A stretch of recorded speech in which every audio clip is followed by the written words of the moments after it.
এমন একটা খামার আমি আপনাদেরকে দেখাবো যে সবসময়ের জন্য কৃষি কাজে নিয়োজিত থাকে এবং গরুর পাশাপাশি গরু মোটা তাজাকরণ খামার দিয়েছে। এই খামার দিয়ে সে ভালো আর্থিকভাবে ইনকাম করেছে। এখানে 4টা ষাঁড় গরু ছিল, ষাঁড়গুলো বিক্রি দিয়ে আবার ছোট ছোট ষাঁড় নিয়ে যাচ্ছি। এগুলো কিন্তু ছোট ষাঁড়, এগুলো বড় করবি আগামী কুরবানি ঈদ আসতে আসতে, এগুলো ফির বিক্রি দিবি। এনার পেশাটাই হচ্ছে যে গরু মোটা করবে, করে বিক্রি করা। দেখেন গরুগুলো ভয় যে কেন খায় আমি তো কিছু বুঝতেছি না। আপনারা কিছু জানলে আমাকে কমেন্টে জানান। দেখেন, আর গরু মালিককেও দেখাবো উনি কি কি খাওয়ায় সেটাও জানবেন। ঠিক আছে, দানাদার কি কি খাওয়ায়, কয় কেজি দিয়ে, দিনে কতগুলা, সকাল না বিকাল, তার কাছ থেকে আমরা জানবো। ভাই আপনি দিনে কয়বার খাবার দেন? খাবার দিতে ভাই 2বার। কি কি খাওয়ান? সকালবেলা ভুসি, ফিট। আর কি খাওয়ান? ভুট্টার গুঁড়া।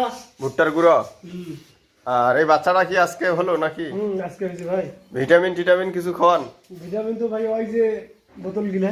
বোতল খাওয়ান না? ও আচ্ছা, আপনার গরু পুষার মানে অভিজ্ঞতাটা কতদিন থেকে? 10-12 বছর। 10-12 বছর।